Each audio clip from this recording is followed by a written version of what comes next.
Hello, everyone. Welcome to the Smart Money Management series with Dr. O. Today, our topic will focus on what is retirement and when should I start saving. Well, retirement is the act of leaving the workforce. It is the expectation that you will go home and you will have an enjoyable life. But in order to do that, you must have money saved. And that's what this conversation is going to be all about today. How to begin to look at our expenses and to put something aside for those days when we are no longer working. So let's look at some of the common myths about retirement first. And then we will delve into ways to begin to start our savings. Retirement means something different for everyone. Keep that in mind.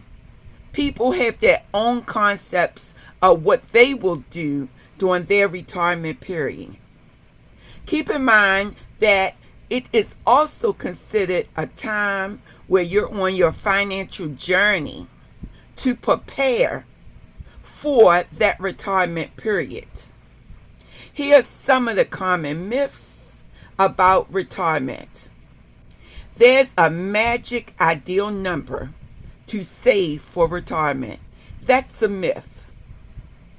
Sometimes people have this idea and concept in their own thinking, and it's a projected number that they would like to have in their bank account. For example, somebody may say, I want $100,000. I want $200,000. I want $500,000. I want $1 million. Okay? But it has been shown through research that you may need 25 times your yearly expenses to safely retire. So they're saying that you may need that amount of money in your account just in case of some type of emergency that come along. You still want to have money. The next myth is Social Security will be non-existent when I retire.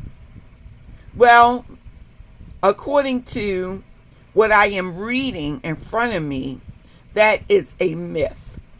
The Social Security Fund is more secure than people think. If workers continue to fund it through FICA taxes, and we talked about FICA taxes before, it will continue to replenish and will be available for you when you retire. So that ends the myth. Okay, the next myth is I'll live off Social Security.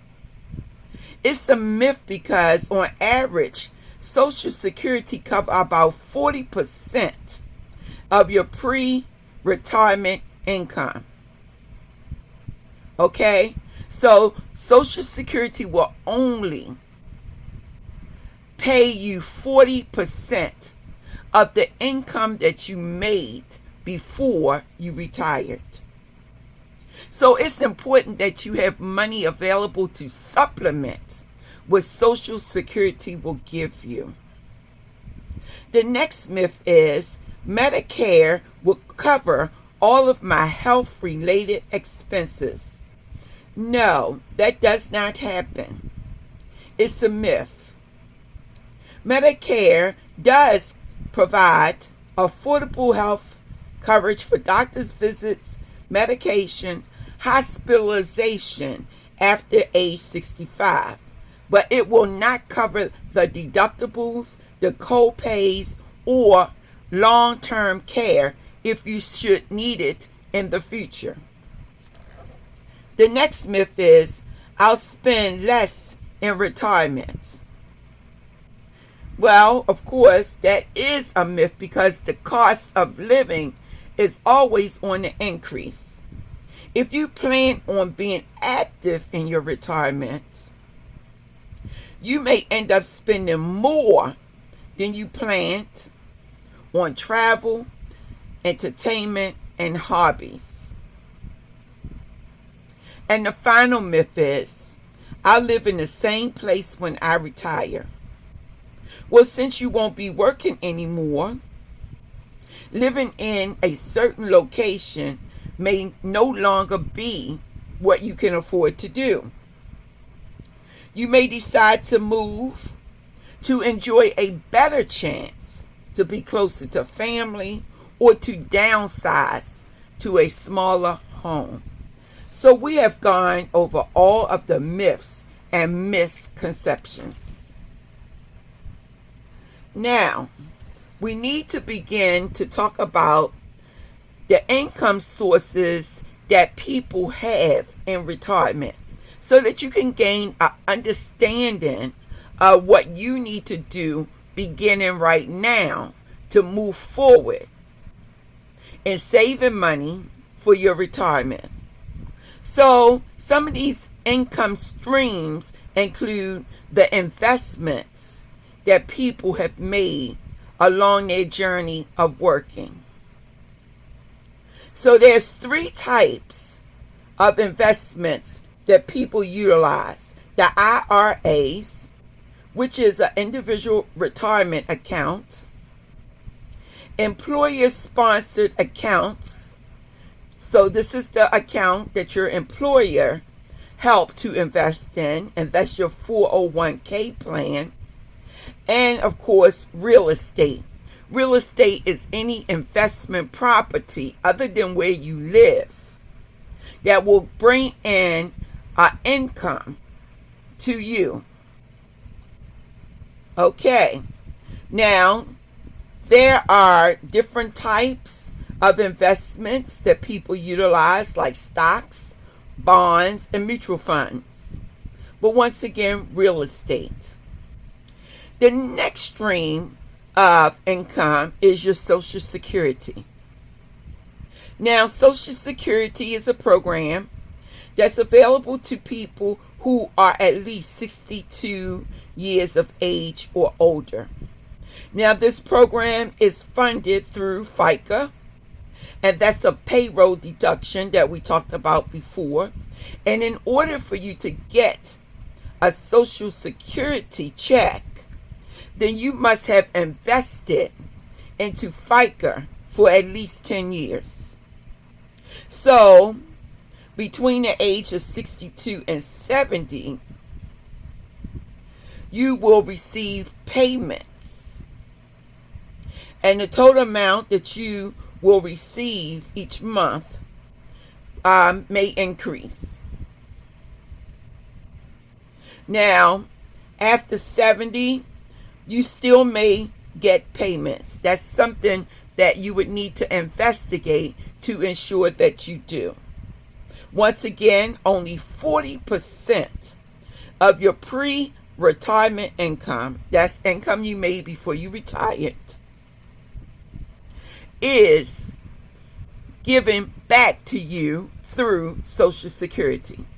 So most people have their 401k as a source of income and their Social Security check as a source of income, and any investment money or real estate income to help to fund their retirement period.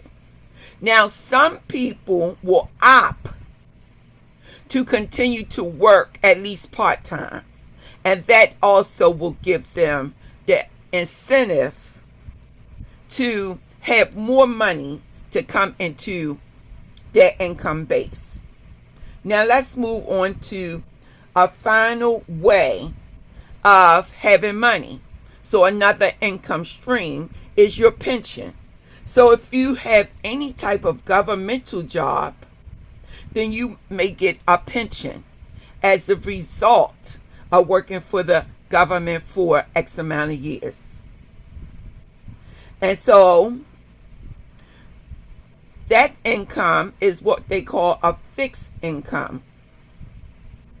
So there will be a fixed payment for the rest of your life if you have worked for any type of governmental agency.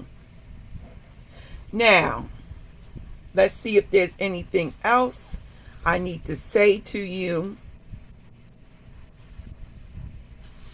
to help you to understand just a little bit more. Well, there are two different types of 401k plans.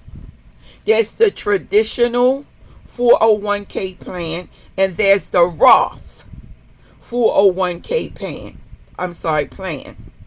And so this is a very popular type of retirement plan that people invest in, and also the employer.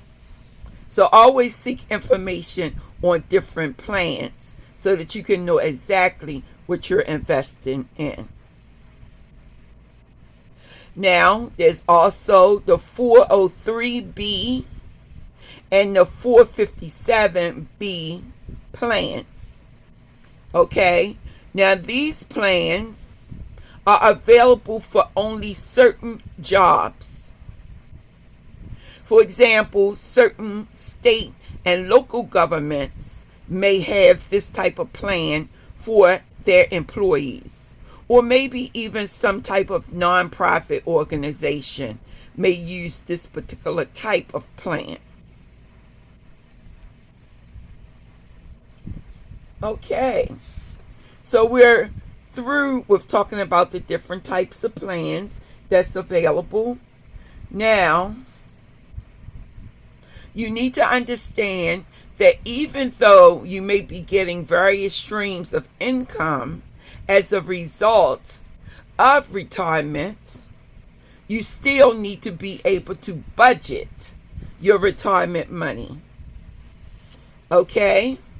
And so, of course, that will be based on if you decide to move into a smaller home, if you decide to live in a retirement community, if you decide to just rent an apartment, whatever, you still need to budget your income. And so that's basically all I need to say at this point in time about your retirement. And I want to thank you for being a part of the Smart Money Management series. We have been engaging in this series all summer.